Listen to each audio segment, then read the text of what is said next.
هو أنت داخل كلية مش حاببها؟ حاسس إن انفرض عليك طريق مش طريقك؟ وعمال بتسأل نفسك هل هكمل في الطريق ده ولا هبدأ من جديد؟ في كتير ناس زيك ومنهم أمين. أمين دخل كلية مش مقتنع فيها، هل يكمل في نفس الطريق؟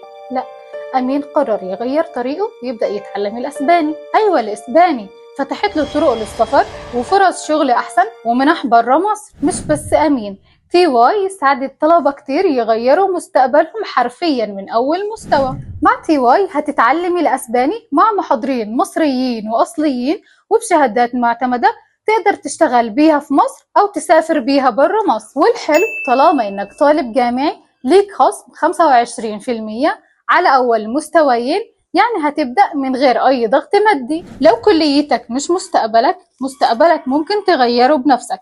ابدأ صفحة جديدة وخلي بدايتك بالأسباني مع TY.